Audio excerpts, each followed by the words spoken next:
उसका बिहेवियर था उस हिसाब से एटम का रेडियस डिफाइन कर दिया। लेकिन जब हमने डाउन द ग्रुप की बात कही तो हालांकि वहां न्यूक्लियर चार्ज हमें ये सजेस्ट करता था कि साइज को छोटा होना चाहिए, लेकिन हमने क्या किया, लेकिन हमने नंबर ऑफ शेल्स को क्या किया, हमने नंबर ऑफ शेल्स को या इनर शेल्स को या शील्डिंग इफेक्ट को ज्यादा फोकस किया। ठीक है, सो जब हमने इनर शेल्स को ज्यादा फोकस किया, लाइक शील्डिंग इफेक्ट को ज्यादा फोकस किया, शील्डिंग इफेक्ट को ज्यादा सिग्निफिकेंट फैक्टर बोला, तो फिर हमने कहा कि शील्डिंग इफेक्ट के ज्यादा होने से क्या होता है। यार स्पीकर्स का मसला फटे में स्पीकर्स यार। कल भी मुझे एक बच्चा कहता सर आपकी आवाज फटी हुई, मैंने कहा भाई मेरी आवाज ठीक है, स्पीकर फटा हुआ। ठीक है, क्या मसला है इसमें, इसको प्लीज रिपेयर करवाएं, इसको रिपेयर करवाएं। मेरी अच्छी खासी राहत फतेह अली खान जैसी आवाज है, ठीक है, और आप मेरी आवाज को इतना बेड़ा गर्क करते हैं, ये क्या सीन है। यहाँ से तो मैंने उसको 0 कर दिया है, भाई वहां से इतना मैक्सिमम क्यों कर दिया है। हाँ अब कैसी है, अब आवाज कैसी है, अभी भी फटी हुई है, चाहत फतेह अली खान वाली आवाज है, लाख दीना ने तो देते। ठीक है, हाँ जी, जी भाई राहत फतेह अली खान नहीं बहुत ऊंची है यार, थोड़ा सा ऐसे कर लेते हैं जी। चलो ठीक है ठीक है ठीक है, गुजारा चलेगा भैया, थैंक यू। इसको प्लीज आते साथ ना पहले ठीक कर दिया करो जब भी आते हो तो। अच्छा जी, क्या बात कर रहे हैं हम यहाँ से आपके साथ वो शील्डिंग इफेक्ट वाली बात कर रहे थे कि शील्डिंग इफेक्ट में क्या मुसीबत चल रही है। हमने कहा वो बड़ा सिग्निफिकेंट फैक्टर होता है, डाउन द ग्रुप तो अच्छा खासा सिग्निफिकेंट फैक्टर है, कि इतना सिग्निफिकेंट है कि न्यूक्लियर चार्ज के इफेक्ट को, जो न्यूक्लियर चार्ज पर डिपेंड करता है इफेक्ट, उस इफेक्ट को ही चेंज कर देता है। कि न्यूक्लियर चार्ज के ज्यादा होने से effect of the nuclear charge ज्यादा होना चाहिए था, लेकिन शील्डिंग इफेक्ट के ज्यादा होने से effect of the nuclear charge क्या हो गए, कम हो गए। क्यों जी, बिकॉज उसका जो इफेक्ट है वो सिर्फ न्यूक्लियर चार्ज पर डिपेंड नहीं करता, वो डिपेंड करता था किस पर, शील्डिंग इफेक्ट पर भी डिपेंड करता था। और उस पर उसकी डिपेंडेंसी एक तो इनवर्स है, ऊपर इनवर्स होने के साथ साथ एक और सीन क्या है, स्क्वायर वाली या ज्यादा अफेक्ट होने वाली या ज्यादा डिपेंड करने वाली रिलेशनशिप है। बहरहाल जो भी है, हमने एंड का नतीजा ये निकाला कि नीचे जाते जाते शेल्स के ज्यादा होने से वो जो पुल ऑफ द न्यूक्लियस है ऑन द वैलेंस इलेक्ट्रॉन्स वो कम हो जाती है, जिस वजह से आपके एटम का रेडियस जो है वो ज्यादा हो जाता है। यहाँ तक अगर किसी को मसला है तो प्लीज हाथ खड़ा कीजिए। अभी आपको एक पेज दिया गया है जिसमें मैंने कुछ वैल्यूज लिखवाई हुई हैं, ठीक है। उस पेज में क्या चल रहा है, पेज का जो सबसे पहला कॉन्सेप्ट है क्या लिखा हुआ है जी, atomic radii dash along the period. What along the period क्या होता है, डिक्रीजेस, डिक्रीज लिखे वहां पे, एटॉमिक रेडियस डिक्रीजेस। किसके पास ये पेज नहीं है, किसके पास ये हैंड आउट नहीं है बच्चों, उम्मीद करता हूं सब तक ये डिस्ट्रीब्यूट हो चुका होगा।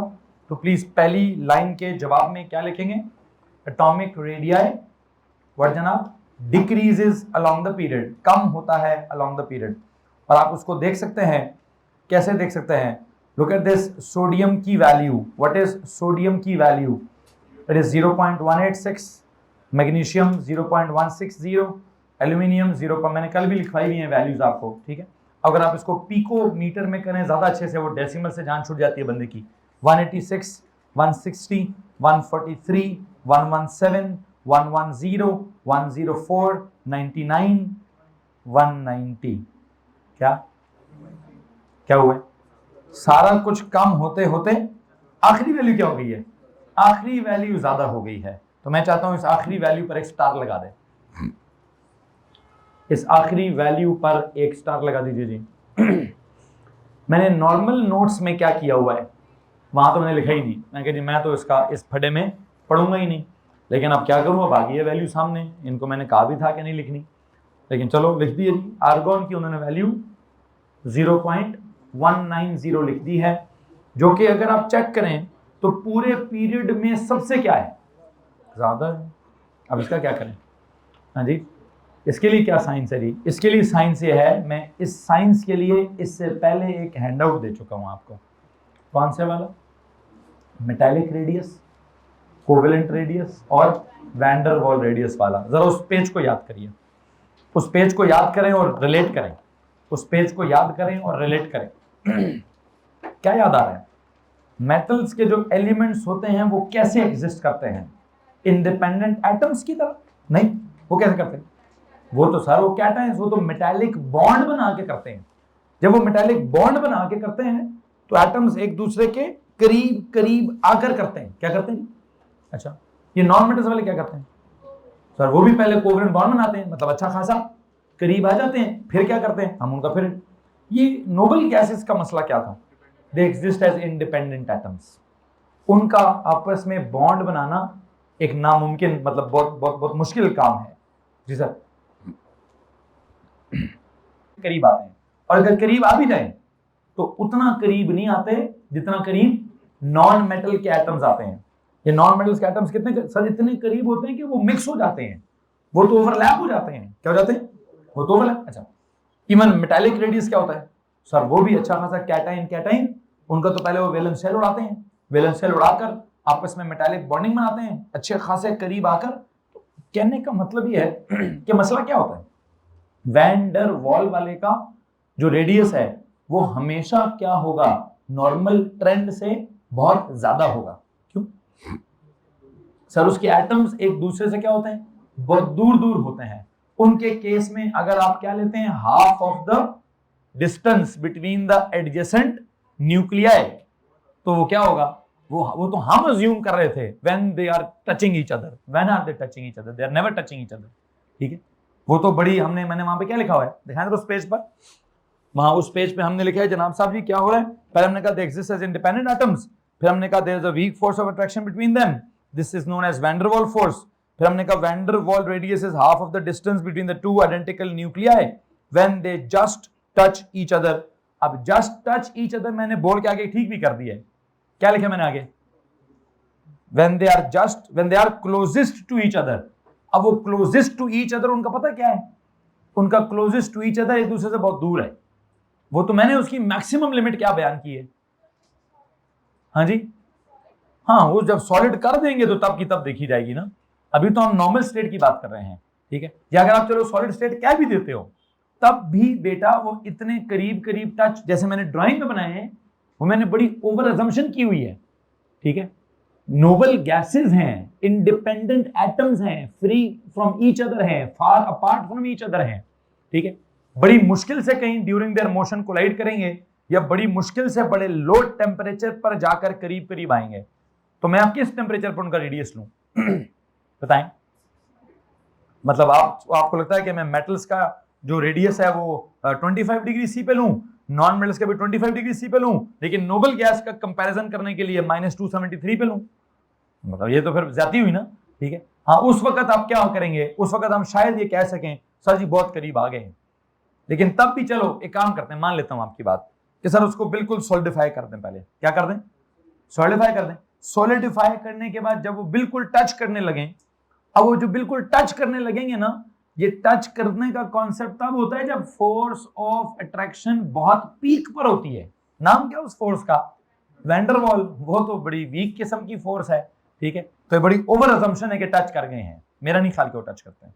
ठीक है, वो अपने आप से एक दूसरे से बहुत दूर दूर ही होते हैं, अच्छा खासा उनका गैप होता है। उस गैप की वजह से जब हम वो हाफ ऑफ द डिस्टेंस वाला कॉन्सेप्ट लगाते हैं तो वो कॉन्सेप्ट बाकियों के मुकाबले में क्या होता है? बाकियों के मुकाबले में क्या लगता है सर? वो बहुत बड़ा जवाब आता है, क्योंकि वो टच करते ही नहीं है। वो तो हम सोच रहे कि सर टच कर जाएंगे। हाँ हाँ, फिर वो एक्चुअल रेडियस तो ना हुआ, इसीलिए उसका नाम क्या है? वैन डर वाल रेडियस। इसीलिए उसकी वैल्यू क्या है? एक्सेप्शनल वैल्यू है। ठीक है, वो एक्सेप्शनली ज्यादा क्यों है? उसकी वजह क्या है कि उसका एटॉमिक रेडियस ही नहीं है। उसका एटॉमिक रेडियस वैन डर वाल रेडियस है, जिसमें एक मसला है। क्या मसला है? कि atoms are not touching each other actually. ठीक है, एटम्स आर थोड़ा सा दूर फ्रॉम ईच अदर। ठीक है, तो एक काम करें, आपको जो अभी पेज दिया गया है, आपने एक स्टार लगाया है किसके ऊपर? आर्गॉन की वैल्यू के ऊपर। और इधर इधर आपके पास जो ऊपर वाली राइट साइड पर, नीचे मत बनाइएगा, नीचे मैंने ग्राफ बनाना है। क्या बनाना है जी? बल्कि काम करते हैं, देखते हैं ग्राफ कहां बनाऊं। आई थिंक जो दरमियान वाली स्पेस है इसका ग्राफ मैं सामने बनाऊंगा जी। तो आपने एटॉमिक रेडियस का एक जुमला लिखा, फिर आपके पास एक टेबल आ गया, उस टेबल के नीचे पहले नोट लिख लें, टेबल के नीचे नोट लिख लें। राइट साइड पर ग्राफ की जगह छोड़िएगा बच्चों, यहां पर किसकी जगह छोड़नी है, यहां एक ग्राफ की जगह छोड़िएगा। मैं भी ग्राफ नहीं ड्रॉ कर रहा, इस स्पेस में अपना स्क्रिप्ट लिखिए। ये जो स्पेस है ये वाली, यहां पे लिखें जी द व्हाट क्या क्या डिस्कस करना है, the atomic radius of argon.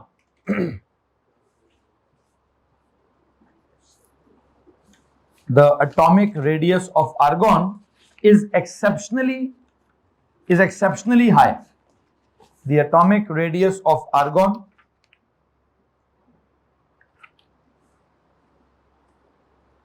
is exceptionally high. क्यों? Because its atomic radius is van der Waals radius.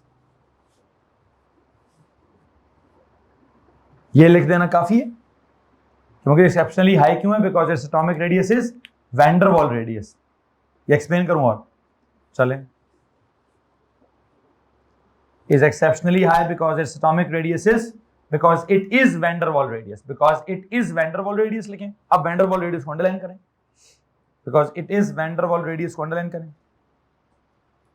क्या करूं अभी, क्या लिखूं यहां पे वैन डर वाल रेडियस में ये लिखें जी, atoms are close to each other but not exactly touching। हाँ जी तय क्या लिखें, हाँ, because atoms are, ये लिख दें, atoms in their closest position are still very far। ये लिख दें, because atoms of noble gases, because atoms of the noble gases ये लिखें, because atoms of the noble gas in their closest position are still very far। ये जुमला बनेगा जी कि अगर आप उनका जितना मर्जी क्लोजेस्ट सोच भी लें, वो फिर भी क्या होगा, वो एक दूसरे से दूर ही होंगे। वो कितना दूर होंगे, इतना दूर तो होंगे कि वो एक्सेप्शनली क्या वैल्यू देंगे, एक्सेप्शनली एक बड़ी वैल्यू दे रहे हैं। ठीक है, उसका तरीकाकार क्या है, मैंने जो आपको पिछला पेज दिया है, प्लीज उस पिछले पेज की ड्राइंग देखें, मेटालिक रेडियस को देखें। मेटालिक रेडियस में आपने क्या करवाया है, आपने वैलेंस शेल उड़वाया है। पहले उसको उड़ाकर क्या किया है, उसको उड़ाकर आपने पहले क्या किया, आपने कहा सर ये पॉजिटिव कैटायन बन गया, फिर ये पॉजिटिव कैटायन बन गया, और फिर आपने सोचा है क्या, आपने सोचा है कि ये लो जी, ये था उसका वैलेंस शेल। क्या था उसका, क्या पता ऐसा ना हो, क्या पता वैलेंस शेल पता है कितना हो उसका, क्या पता इसका वैलेंस शेल असल में इधर हो, ये वाला उसका वैलेंस शेल हो। ठीक है, वो तो आप अज्यूम कर रहे हैं कि वैलेंस शेल डॉटेड है। क्या सोच के अज्यूम कर रहे हैं आप, क्या सोच के अज्यूम किया हमने, मैं समझता हूं ये सोचकर अज्यूम किया। जरा सुनो गौर से प्लीज, मैं इसके पहले मेटल्स के 3 स्टेजेस बता दूं, मेटल्स के 3 स्टेजेस आपको बताता चलूं। अगर आप ऑन स्केल सोचना चाहते हैं तो मैं कहता हूं जी, मेटल के एटम्स पहले, ये मेटल के इंडिपेंडेंट एटम्स हैं। क्या ये मेटल के इंडिपेंडेंट, अगर इसका ये वैलेंस शेल उड़ जाए, सोडियम में तो आउटरमोस्ट में 1 इलेक्ट्रॉन होगा, उड़ गया। मैग्नीशियम में तो आउटरमोस्ट में 2 इलेक्ट्रॉन्स होंगे, उड़ जाएंगे। एल्यूमिनियम में तो आउटरमोस्ट में 3 होंगे, उड़ जाएंगे। अगर उड़ जाएं तो इसका कैटायन कैसा बनेगा, कितना बनेगा, और उसका कैटायन कितना बनेगा, इतना बनेगा। अच्छा सॉरी, सेम इस साइज का बनाएं। ये लो जी, ये मेटल का एटम ने क्या बना दिया अपना कैटायन, कैटायन का साइज थोड़ा सा स्मॉलर। ये मेटल के एटम ने क्या बना दिया है कैटायन, उसका साइज भी थोड़ा सा स्मॉल। ओके, अब जब ये कैटायन है, वैसे तो इनको क्या करना चाहिए, रिपेल करते करते क्या करेंगे एक दूसरे से, लेकिन बीच में क्या है, बीच में वो डीलोकलाइज्ड इलेक्ट्रॉन्स हैं। वो डीलोकलाइज्ड इलेक्ट्रॉन्स किस तरह से बिहेव करते हैं, एज अ ग्लू बिहेव करते हैं। तो ग्लू ने क्या करना है, ग्लू ने चिपकाना है। ग्लू ने जब चिपकाना है तो चिपकाने का मतलब क्या है, करीब करीब करना है। मेटालिक बॉन्डिंग डेवलप होएगी, उस बॉन्डिंग के चक्कर में अगर यूं थे तो इंडिपेंडेंट थे, अगर ये अकेले हैं तो रिपेलिंग है, और अगर इनके बीच में फ्री इलेक्ट्रॉन्स भी हैं तो वो अट्रैक्टिंग है। और जब वो अट्रैक्टिंग है तो गौर से मेरी बात सुनिए, उन्होंने इसको क्या कर दिया, इनको बहुत करीब करीब कर दिया है। जब उन्होंने इसको बहुत करीब करीब कर दिया है, बिकॉज इनके दरमियान में क्या है सर, वो इलेक्ट्रॉन की वजह से एक फोर्स ऑफ अट्रैक्शन है। अच्छा अब क्या होगा, अब आप कहते हैं सर जी यहां से लेकर यहां तक का क्या करें, फासला निकालें, उस फासले को क्या करें, उस फासले को आधा कर दें, ये ले जी। और जब आप उस फासले को आधा करते हैं तो अब आप सोच क्या रहे हैं, अब आप सोच रहे हैं सर क्या पता एटम कितना था,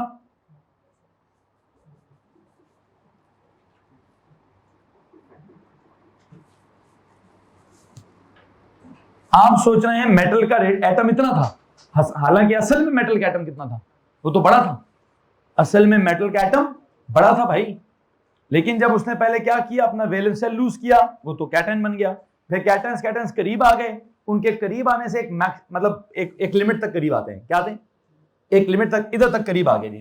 तो मैंने कहा इसके न्यूक्लियस से उसके न्यूक्लियस तक फासला निकालो, फासले को आधा कर दो, आधे को क्या बोलो, आधा इसका रेडियस है, आधा उसका रेडियस है, तो हमने कहा ये है एटम का रेडियस, कौन से वाले एटम का रेडियस, मेटल वाले एटम का रेडियस, तो हमने क्या नाम रखा इसका, मेटालिक रेडियस। अब मेटालिक रेडियस अपने एक्चुअल निजाम से क्या है, थोड़ा छोटा है, एक्चुअल निजाम से क्या है, थोड़ा छोटा क्यों है, सर ये बॉन्ड हुआ है, बॉन्डेड सिचुएशन में आपने रेडियस निकाला है, ठीक है, कोवेलेंट वाला रेडियस भी आपने कैसे निकाला है, वो भी आपने बॉन्डेड सिचुएशन में रेडियस निकाला है, कैसे उसके भी, अगर मैं कहूं जी ये दोनों नॉन मेटल है, दो नॉन मेटल के एटम्स हैं जी, ठीक है, अब आपने उनको कैसे ऐसे टच करवाया है, नहीं हमने सर उनको ऐसे टच करवाया है, ठीक है, जब उनको ऐसे टच करवाएंगे अब हम कहेंगे जी क्या करना है, ये इसका न्यूक्लियस, ये इसका न्यूक्लियस, इसका फासला आधा फासला, तो अब हम कहते हैं जी इतना, हालांकि एटम का असल में रेडियस कितना है, इतना है, लेकिन हम इस वक्त एटम को कितना रेडियस दे रहे हैं, इतना रेडियस दे रहे हैं। तो मेटल्स के केस में भी मेटालिक बॉन्डिंग की मौजूदगी में एक फासला लिया जाता है, नॉन मेटल्स के केस में भी कोवेलेंट बॉन्डिंग की मौजूदगी में एक फासला लिया जाता है। नोबल गैसेस के मौजूद क्या मसला होता है, सर वहां फोर्स ही नहीं होती, किसी की मौजूदगी में कोई फासला नहीं लेते, तो वहां वो क्या करते हैं, वहां वो एटम्स कैसे होते हैं, सर फिर वो ऐसे ही होते हैं ये लो जी, वहां मैक्सिमम वो इतना बहुत जोर लगाएंगे, बहुत कोई पागलों वाला जोर लगा लें तो क्या होगा, हाँ जी सर जी क्या हो सकता है, ये लो जी very closest to each other, इतना हो सकता है जी। अब क्या होगा, अब इसके सेंटर से उसके सेंटर तक फासला निकालें, अब वो असल में अपने आप से भी बड़ा रेडियस निकलता है, जो जिसने 0.190 लिखा है वो क्या लिखा है, वो उसका अपने आप से भी बड़ा लिखा हुआ है, क्यों, बिकॉज हम कहते हैं नोबल गैसेस के बीच में फोर्स ही नहीं है भी तो निग्लिजिबल है, कौन से वाली, ये वैन डर वाल है, वो करीब लाए भी तो कितना करीब लाएगा, क्लोजेस्ट भी ले आए, मतलब मैं कहता हूं ये क्लोजेस्ट आ गया जी, इतना क्लोजेस्ट भी अगर हम आ गए तो हम क्या कहेंगे, स्टिल वेरी फार।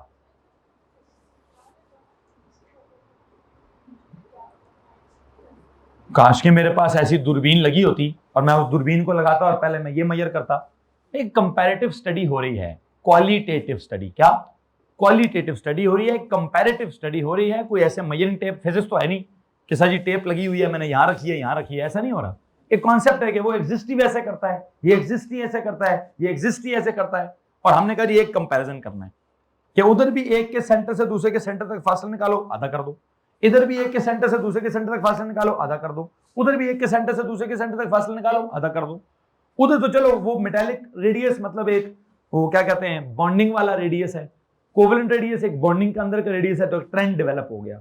इसने ट्रेंड का क्या कर दिया, बेड़ा गर्क कर दिया। क्यों इसने ट्रेंड का बेड़ा गर्क क्यों किया, हम क्यों कह रहे हैं कि the atomic radius of argon is exceptionally very long, exceptionally very high, क्यों, because it's radius is van der वाल रेडियस, और उसका वैन डर वाल रेडियस ने वो इस मतलब पर भी नहीं उतरता और वो इस मतलब पर भी नहीं उतरता, इन दोनों का सीन आपस का क्या है, आपस का सीन सेम है। कैसे सेम है सर, यहां भी वो एटम्स पहले आपस में बॉन्ड हुए हैं, वहां भी एटम्स पहले आपस में बॉन्ड हुए हैं, बॉन्ड होकर वो बिल्कुल एक दूसरे के अंदर इंटीग्रेट हो गए हैं, ओवरलैप हो गए हैं। यहां तो ओवरलैपिंग बड़ी क्लियर कट नजर आती है, यहां चलो ओवरलैपिंग नजर आए ना आए, मेटालिक बॉन्डिंग का तो पता है ना हमें।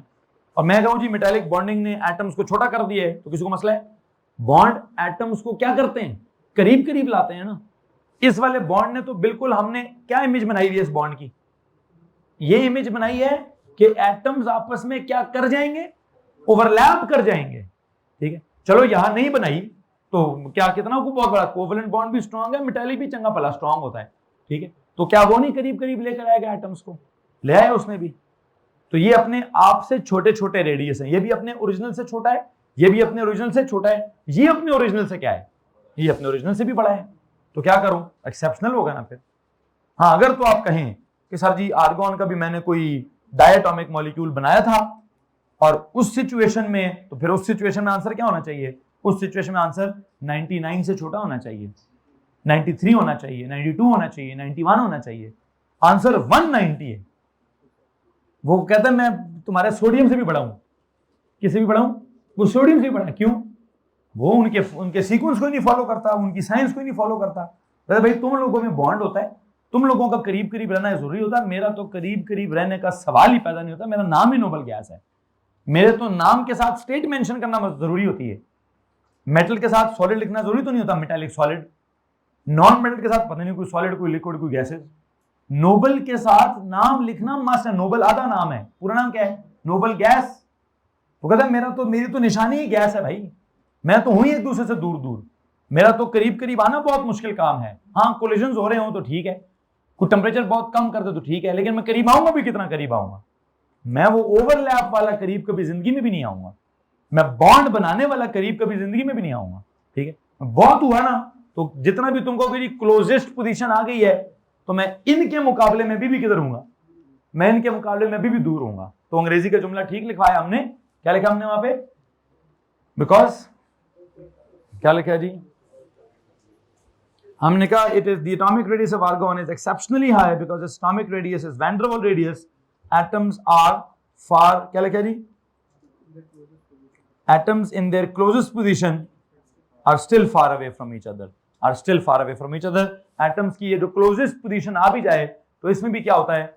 दे are still far apart from each other. तो यहां से यहां तक फासला। हाँ, अगर यहां पे भी क्या होता, अगर यहां भी एक कॉन्सेप्ट क्या होता, सर ये किसी तरह ओवरलैप कर जाते हैं आपस में, या कोई भी बॉन्ड इतना होता कि इनको एक दूसरे के साथ ओवरलैप करवा देता, तो क्या होता? तो मैं जरूर कहता कि जी इधर से रेडियस निकालें, इधर से आधा करें, तो ये वैल्यू 0.099 से छोटी ही होती।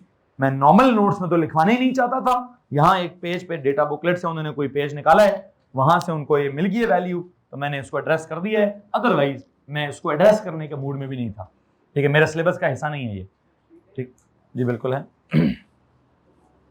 मेरे सिलेबस में ये एक्सेप्शनल बिहेवियर को एक्सप्लेन करना नहीं है, बट स्टिल अगर आ गया तो जी शीट चाहिए, ये पीछे जवा दें, आपके पास भी नहीं है? 2 चाहिए, एक पे तो मैंने कोई गन मचा दिया है, लेकिन चलें भिजवा दें जी, पीछे भिजवा दें। सो गौर से मेरी बात सुने जनाब साहब, क्या हो रहा है? हमने कहा कि एटम का जो रेडियस होता है इट डिक्रीजेज अलोंग द क्या? Along the period. वो हमने कॉपी के अंदर अपने डिस्क्रिप्टिव नोट्स लिखे हुए हैं, यहाँ वैल्यू आ गई है। और इधर एक मसला क्या था, हमने क्या बोलते हैं, नोबल गैसेस की जो बात है, ये सिर्फ आर्गॉन में नहीं होगा। एक बात बताऊं, अगर आप पीरियड नंबर 2 कंपेयर करेंगे ना, मेरे पास उसकी वैल्यूज भी हैं, जरा सुने। पीरियड नंबर 2 में, पीरियड नंबर 2 का पहला एलिमेंट कौन है? लिथियम। उसकी वैल्यू है पिकोमीटर में, सुनिएगा जरा, 152। Beryllium 112, boron 80, carbon 77, nitrogen 74, oxygen 73, fluorine 72, neon 160। क्या वैल्यू? पीरियड नंबर 2 में भी लेकिन लिथियम की क्या थी? 152, बाकी सब सिर्फ 152 से कम होगी। 112, 80, 77, 74, 73, 72, आखिरी वाली क्या है? 160। 160 मतलब अपने पहले वाले, अपनी रो के सबसे बड़े वाले से भी क्या है? उससे भी बड़ा है वो। क्यों बड़ा है? सर जी वो जनरल ट्रेंड को फॉलो नहीं करता। क्यों नहीं करता? सर वो उसका सीन ही और है, उसका नाम ही और है, उसकी कहानी और है। कौन सी कहानी है? सर उसकी कहानी है वैन डर वाल रेडियस। तो वैन डर वाल रेडियस में क्या होता है? सर एटम जितने भी करीब हों वो दूर ही होते हैं, जितने भी करीब आ जाए वो दूर ही होते हैं। आई थिंक मैं इसके लिए अगर आपका ग्राफ बनवाऊंगा तो आपके पास जो थोड़ी बहुत स्पेस है इस अंग्रेजी के सामने, वहां क्या करें, अक्सर पेपर में कहते हैं जी ग्राफ बनाएं।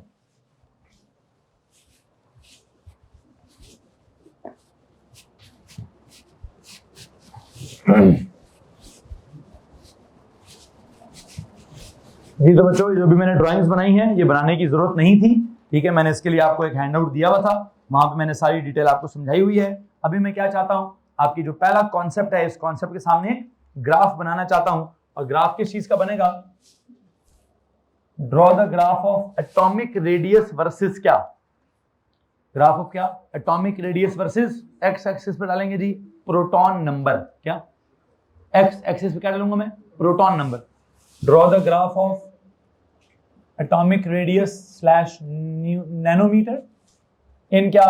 एक्स एक्सिस पे प्रोटॉन नंबर का क्या सिंबल होता है? ए या Z? I think it is Z. और अगर मैं बात कर रहा हूं कौन से वाले की? पीरियड नंबर 3 की, तो पीरियड नंबर 3 कहां से स्टार्ट होता है? What is the atomic number? पहला एटॉमिक नंबर क्या होगा? 11। क्या होगा? तो मैं इसका एक्स एक्सिस 11 से स्टार्ट करूंगा।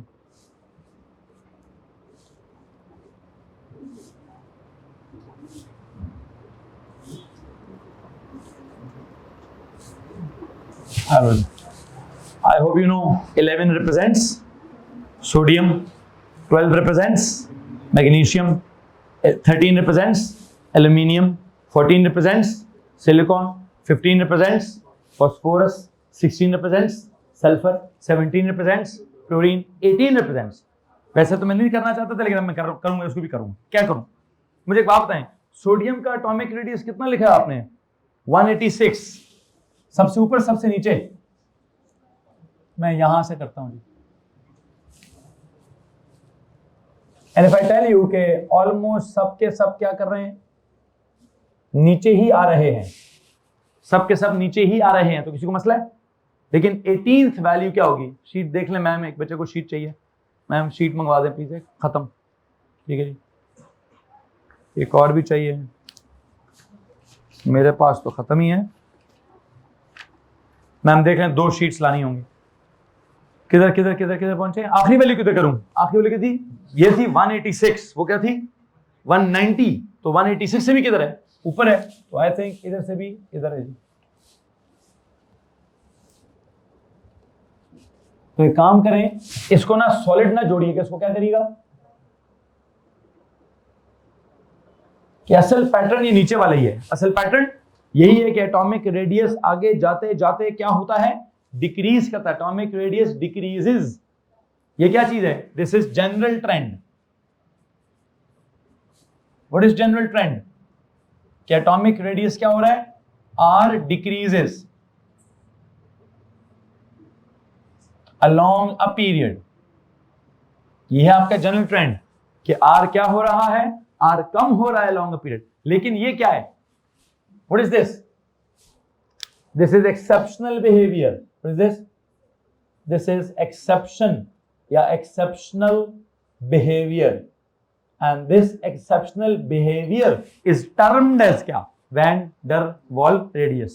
अगर इसका नाम ही अलग है तो उसकी कहानी अलग समझो कि इसका एक्सेप्शन क्यों है, बिकॉज इसका नाम ही क्या है? इसका नाम एटॉमिक रेडियस ही नहीं है।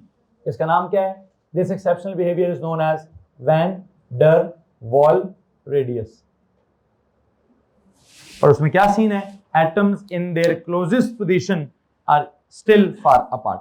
Atoms in their closest position are still far apart. किसी के पास कोई सवाल है तो हाथ खड़ा करेंगे जी। तो बच्चों, किसी के पास कोई सवाल है तो हाथ खड़ा करेंगे। आई थिंक मैं इसके नोट्स भी कॉपी में आपको लिखवा चुका था। नोट्स वहां आ गए, और ये वैल्यूज और ग्राफ और एक एक्सेप्शनल बिहेवियर मैंने यहां पे मेंशन कर दिया है। प्लीज इस पेज को वहां क्या कीजिएगा, लाजमी स्टेपल भी कर दीजिएगा। MCUs में अक्सर आता है ड्रॉ द ग्राफ या select the graph. Atomic radius का कौन सा वाला ग्राफ है, तो हमें इसको ड्रॉ करना होता है या स्केच करना होता है। ऊंचा ऊंचा ऊंचा।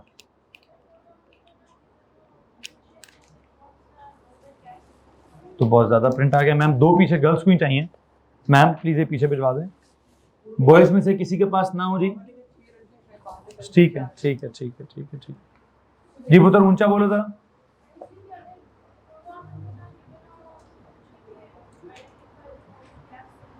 आखिरी वाली होगी ऑफ कोर्स, जो एक्सेप्शनल होगी वो नोबल गैस ही होगी। बहरहाल कोई सवाल है तो हाथ खड़ा करो जी। जनरल ट्रेंड क्या है? एटॉमिक रेडियस का कम होना। आगे जाते जाते एटॉमिक रेडियस क्या हो रहा है? छोटा होता जा रहा है। एक्सेप्शनल ट्रेंड क्या है? वो आर्गॉन की आखिरी वैल्यू बिल्कुल ऊपर चली जाती है। मैं उसको सॉलिड लाइन भी नहीं बनाना चाहता। मैं कैसी लाइन लगाई है? डॉटेड लाइन लगाई है कि मेरे सिलेबस में इतनी खास इसकी इंपॉर्टेंस आ गई बहुत शादो नादिर, अगर उसने कभी पूछ भी लिया तो वो उसका कुछ ना कुछ रेफरेंस दे चुका होगा, आधा उसने रेफरेंस दिया होगा कि नोबल गैसेस ये होते हैं तो वो होते हैं, तो आप बताओ उनका रेडियस नॉर्मल के साथ नॉर्मल ट्रेंड को फॉलो क्यों नहीं करता? हम दो ही जवाब देंगे जो मैंने लिखा है। क्या जवाब? कि सर उनका एटॉमिक रेडियस क्या होता है? वैंडरवॉल रेडियस होता है, और जो वैंडरवॉल रेडियस होता है वो उसमें एटम्स जो हम वो एक न्यूक्लियस से दूसरे न्यूक्लियस तक फासला निकालकर आधा करते हैं ना, जब तो जो आधा फासला निकलता है वो एटम्स टच ही नहीं होते, वो अपनी क्लोजेस्ट पोजीशन में भी एक्चुअल में क्या होते हैं? एक दूसरे से बहुत दूर होते हैं। तो इसलिए उनका रेडियस उनके एक्चुअल रेडियस से भी बड़ा आता है। बहरहाल किसको मसला है? तो इसका मतलब ये हो कि हम रेडियस पता है किसको कहते हैं? हम रेडियस कहते हैं कि दोनों एटम्स को ऑक्यूपाइड स्पेस कितनी मिली है। ठीक है, कि इस एटम को इस एटम ने जोड़ा हुआ है तो इसका कितना स्पेस है और इसका कितना स्पेस है। मेटालिक रेडियस में हमने क्या किया? मेटालिक सॉलिड में हमने कहा जी हर कैटाइन ने कितनी स्पेस ऑक्यूपाई की है। हमने कहा इसके सेंटर तक से उसकी सेंटर तक टोटल स्पेस निकालो, आधा कर दो, आधी इसकी स्पेस है आधी। इसी तरह कोवलेंट में क्या किया हमने कहा वहां भी क्या करो, उनका जो मॉलिक्यूल है उसकी स्पेस चेक करो, उसमें से आधी स्पेस इसको दे दो, आधी स्पेस। वैंडरवॉल में भी हम क्या कर रहे हैं? क्या नोबल गैसेस कितनी स्पेस ऑक्यूपाई करते हैं? ठीक है, तो वो इवन सॉलिड स्टेट में भी अच्छी खासी स्पेस ऑक्यूपाई करते हैं। ठीक है, उनका सॉलिड स्टेट में भी एटम्स अगर करीब करीब आ भी जाए तो उस तरह का आपस में बॉन्ड नहीं बनाते जिस तरह का मेटालिक बॉन्ड है, जिस तरह का कोवलेंट बॉन्ड है, जिसमें एटम्स एक दूसरे के अंदर इंटीग्रेट कर जाते हैं, पेनिट्रेट कर जाते हैं और एक दूसरे के साथ ओवरलैप कर जाते हैं। वो काम नोबल गैसेस में कभी भी नहीं होता। इसलिए क्लोजेस्ट पोजीशन में भी हम क्या कहते हैं? वो दूर ही होते हैं। किसी को मसला है जी इस बात से? एनीवन? सेकंड पॉइंट क्या लिखा हुआ है? सेकंड पॉइंट क्या जी? Atomic radius dash down the group. Down the group ने कल पढ़ा था, इट इंक्रीजेस, ज्यादा होता है, लिखा वहां पे increases down the group, increases down the group. लेकिन वहां पे इंक्रीज करता है डाउन द ग्रुप, इंक्रीज करता डाउन। दो ग्रुप्स मैंने समझाए हुए हैं, लेफ्ट की तरफ चेक करें कौन सा ग्रुप? ग्रुप नंबर 2 लेफ्ट पे ग्रुप 2 है। मेटल्स का ये मैंने इनके कल वैल्यूज लिखवाई थी, 112, 160, 197 कल वैल्यूज लिखवाई थी। चेक करें कॉपी में वैल्यूज लिखी हुई है। हाँ चेक करें कॉपी में वैल्यूज हैं नहीं? ठीक है, वैल्यूज यही वाली है। ठीक है, वैल्यूज हैं तो ठीक है, नहीं है तो देख लें। 112 है, 160 है, 197 है, 215, 217, 220। नीचे जाते हुए क्या हो रहा है? एटम का रेडियस चाहे ग्रुप नंबर 2 है तब भी बड़ा हो रहा है। उधर देखें ग्रुप 17 को, वो कौन है? नॉन मेटल्स हैं। फ्लोरीन की क्या वैल्यू है? 72 पिकोमीटर, 99 पिकोमीटर, 114 पिकोमीटर, 133 पिकोमीटर, 140 इसके नीचे अगर कोई हुआ तो 140 से भी यहाँ कोई एक्सेप्शनल फिनोमिना नहीं है, सबके सब एक ही जैसा है। ग्रुप 2 वाले सबके सब का क्या होगा? Metallic radius. सबके सब मेटल्स है ना, तो सबका कंपैरिजन सही होगा। क्या? Metallic radius. इधर वाले सबके सब क्या है? नॉन मेटल्स, तो सबका क्या होगा? वो कोवलेंट वाला रेडियस। ठीक है जी, तो एक काम करेंगे, ये जो आपका टेबल है, ये जो ग्रुप 2 वाला, इसमें जो R है ये कौन है? ये एटॉमिक रेडियस नहीं है, कौन है ये? इन सब का मेटालिक रेडियस है। तो एक काम करें, आप ऊपर लिखे मेटल्स लिखा हुआ है, मेटल्स को अंडरलाइन करके लिखे, उस मेटल्स को मेटालिक बना दें। उस मेटल्स को क्या बनाए? मेटालिक, और नीचे रेडियस लिख दें, मेटालिक रेडियस। खैर ना भी बनाए यार, समझ आ गई आपको। ठीक है, दरमियान की जो स्पेस अवेलेबल है वहां क्या करना चाहता हूं मैं? वहां ग्राफ बनाना चाहता हूं। ठीक है जी, वहां ग्राफ कैसा है सुने जरा। वंस अगेन उस स्पेस में भी उन्हें ग्राफ बनाना है।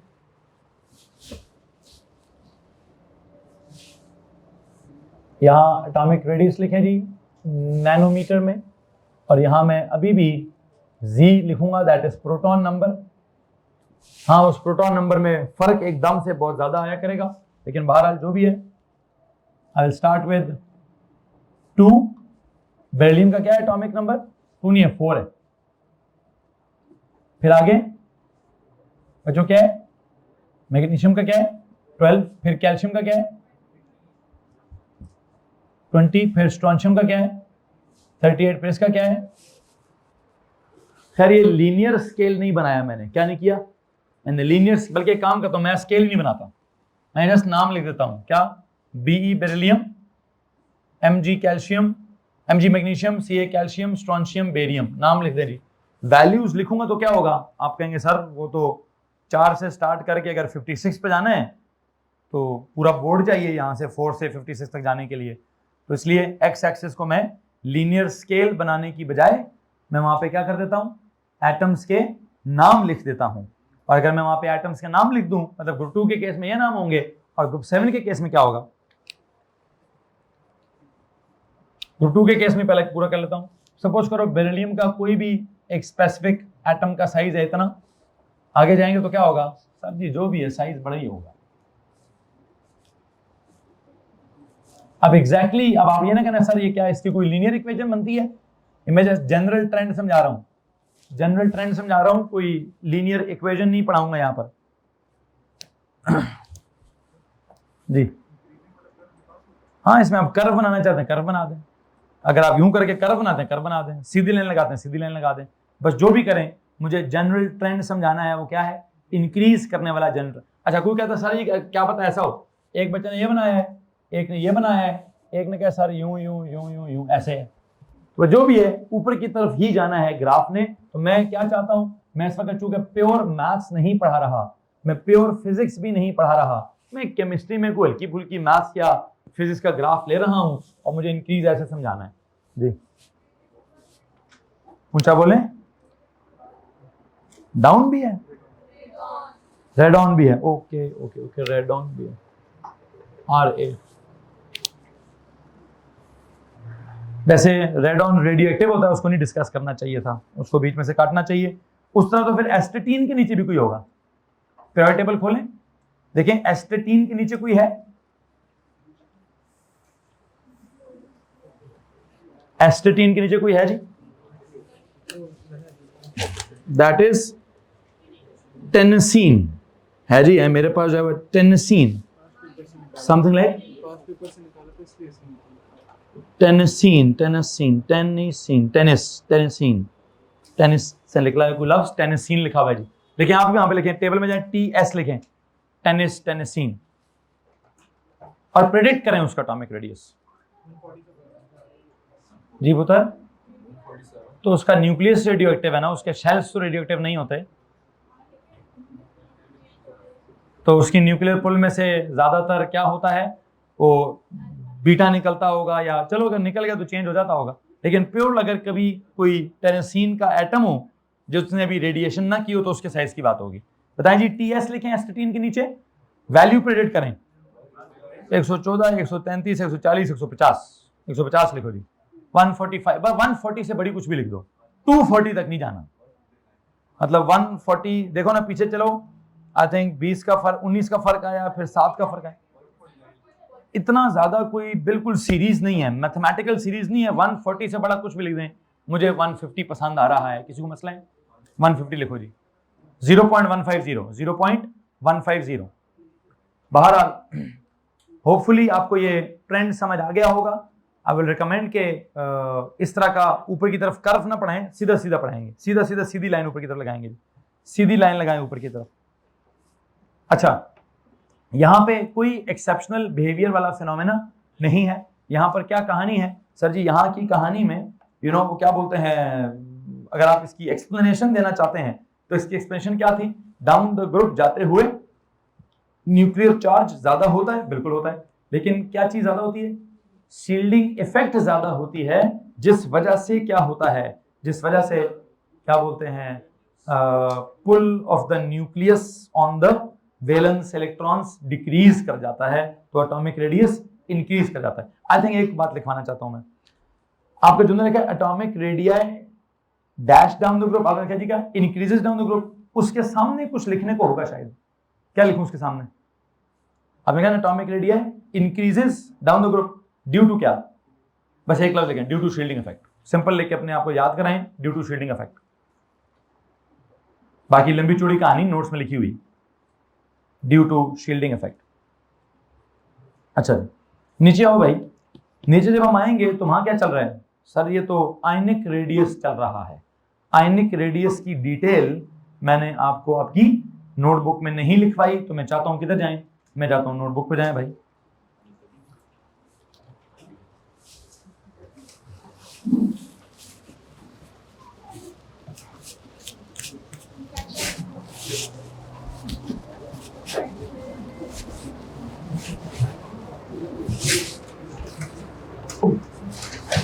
सुने बच्चों, प्लीज बातें बंद करेंगे।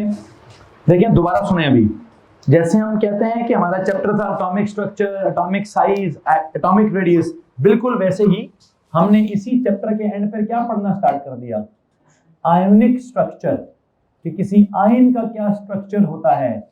आयन के स्ट्रक्चर में हमें पता है कि इलेक्ट्रॉन्स और प्रोटॉन्स की तादाद में बराबरी नहीं होती है। अच्छा, तो हमें फिर आयन का भी क्या पढ़ना है, आयोनिक साइज। आयोनिक साइज में हमने क्या पढ़ा है, आयोनिक रेडियस। और आयोनिक रेडियस में मैंने कौन से वाला पहले समझाना है, आई थिंक मैं जैसे एटॉमिक रेडियस में पहले अलोंग द क्या समझाया, पीरियड समझाया, फिर डाउन द ग्रुप समझाया। इसी तरह यहां अपने नोट्स में जाएं, आयोनिक रेडियस में से भी पहले क्या समझाते हैं, डाउन द ग्रुप। ज्यादा आसान बात है वैसे, बिल्कुल सीधी सीधी बात हो जाएगी, ठीक है। डाउन द ग्रुप वाली बात मैं पहले समझाऊंगा, डाउन द ग्रुप वाली बात। तो सवाल हम तो नोट्स में कैसे लिख रहे हैं, हम नोट्स में क्वेश्चंस बना के लिख रहे हैं। शायद नोट्स में हमने लास्ट टाइम क्वेश्चंस क्या बनाया था, एक क्वेश्चन में describe and explain qualitatively the trend of atomic radius across a period, फिर describe and explain qualitatively the trend of atomic radius. क्या है 2,2 या जस्ट 2, ये दो लूज हो गए हैं, जस्ट 2। इसकी कॉन्फ़िगरेशन क्या है, 2,8, 2 नो, 2 क्या हो गया, लूज हो गया। इसकी 2,8,8, इसकी 2,8,18,8, इसकी 2,8,18,18,8। ओके, तो इन सब ने क्या कर दिया है, इन सब ने अपना वैलेंस शेल, इन सब का वैलेंस शेल क्या हो गया भाई, उड़ गया ना बच्चों। अच्छा, लेकिन अभी भी पॉइंट्स क्या हैं, एग्जैक्टली वही हैं जो कल लिखे थे। कैसे, as we move down the group, please tell me what happens. You know यहां पे कितने शेल्स नजर आ रहे हैं आपको,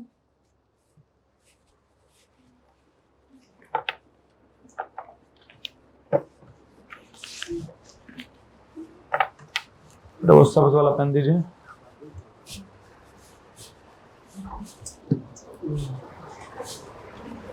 ये जो बेरिलियम है इसमें कितने शेल्स हैं, 1 शेल। इसमें कितने हैं, 2 शेल्स। इसमें कितने हैं, 3 शेल्स। इधर 4 शेल्स, इधर 5 शेल्स। बेटा जो कल आपने एटम का रेडियस डाउन द ग्रुप पढ़ा है ना, एग्जैक्ट वही पॉइंट्स मुझे सुनाते रहिए बस, देखते हैं क्या होगा। As we move down the group,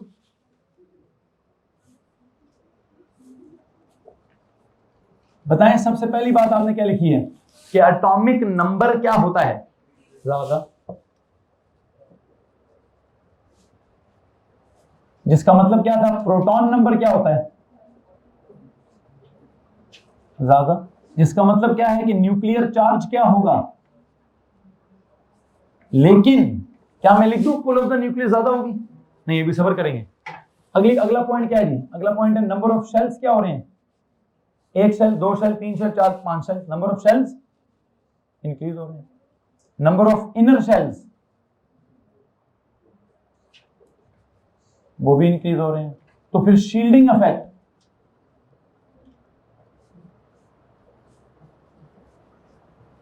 वो क्या हो रहा है, इंक्रीज हो रहा है। तो जब भी शील्डिंग इफेक्ट इंक्रीज होता है, तो आपने कल पढ़ा था कि वो जो हमारा पुल ऑफ द न्यूक्लियस है ऑन द वैलेंस इलेक्ट्रॉन्स, वो किस पे डिपेंड करता है, वो न्यूक्लियर चार्ज पे थोड़ा और शील्डिंग इफेक्ट पे ज्यादा डिपेंड करता है। तो अगर आप वो पॉइंट लिखना चाहते हैं तो लिख दें, अदरवाइज मैं डायरेक्टली लिखूंगा क्या, pull of the what, pull of the nucleus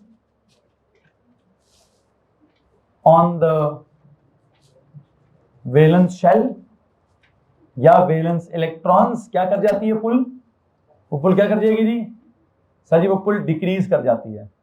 और वो क्यों डिक्रीज करती है, वो आपने पढ़ा हुआ है कि इसका डायरेक्ट प्रोपोर्शन था किसके साथ, न्यूक्लियर चार्ज ओवर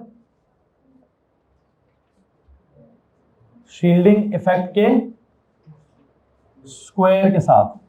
तो हमने कहा था न्यूक्लियर चार्ज के ज्यादा होने से पुल ज्यादा होगी, लेकिन शील्डिंग इफेक्ट के ज्यादा होने से पुल कम होगी, लेकिन पुल बहुत ज्यादा कम होगी। तो इतनी कम हो जाएगी कि ओवरऑल पुल डिक्रीज, तो ओवरऑल पुल अगर डिक्रीज कर गई तो अल्टीमेटली क्या होगा, अल्टीमेटली ये होगा पुल डिक्रीज कर गई तो आयनिक रेडियस क्या कर जाएगा जी, इंक्रीजेस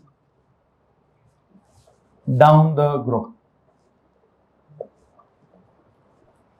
चाहे आप ग्रुप नंबर 2 की बात करें, चाहे आप किसी भी, चाहे आप कैटाइंस के ग्रुप्स की बात करें, चाहे आप एनाइंस के ग्रुप्स की बात करें, डाउन द ग्रुप बेटा जी नंबर ऑफ शेल्स चूंकि ज्यादा होते हैं, इनर शेल्स चूंकि ज्यादा होते हैं, शील्डिंग इफेक्ट चूंकि ज्यादा होता है, तो क्या होगा, साइज ने भी ज्यादा ही होना है, बिकॉज पुल कम हो रही होती है।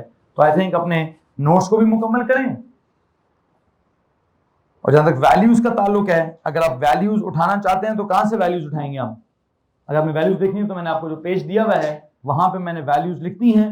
प्लीज बताइए क्या करें वहां पे, अपने इस वाले हैंडआउट पे जाइए जी, हैंडआउट पे जाइए प्लीज, और उस हैंडआउट के अंदर जाकर क्या करें, आखिरी वाला पॉइंट है, fourth point, fourth point, please बताएं फोर्थ पॉइंट पे क्या लिखेंगे, ionic radius what increases down, जैसे atomic radius was increasing down the group, तो आयनिक रेडियस भी इंक्रीजिंग है डाउन द ग्रुप। क्यों सर, वही कॉन्सेप्ट है, नीचे जाते हुए एटम में भी नीचे जाओ तो शेल ज्यादा होते हैं, आयंस में भी नीचे जाओ तो शेल ज्यादा होते हैं, तो अगर वो कंपैरिजन करना है शेल्स के ज्यादा होने वाला, सर वो तो ऑब्वियस है, फिर वो कौन सा है, वो शील्डिंग इफेक्ट वाला कंपैरिजन है, उसमें तो दूसरी कोई बात काउंट होएगी नहीं, उसमें क्या होगा, शील्डिंग इफेक्ट के ज्यादा होने से पुल ने कम होना है, और पुल के कम होने से साइज ने बड़ा होना है। जी योर क्वेश्चन, अच्छा जी,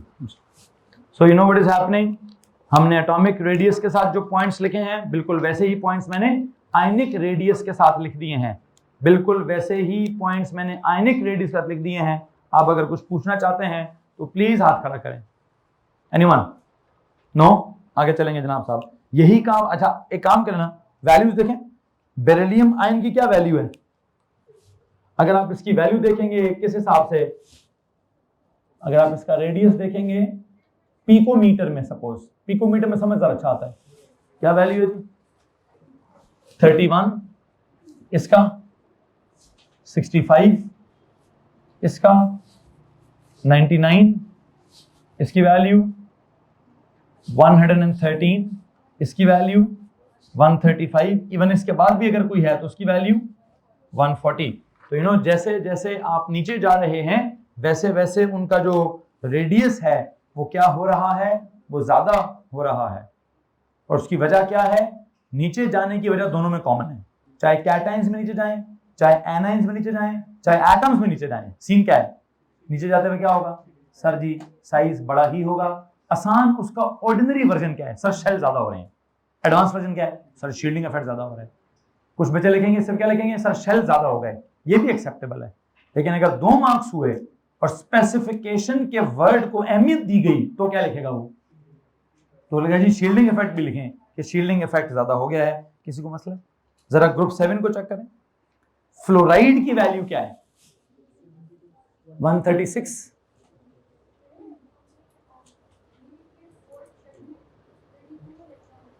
ऊंचा बोले,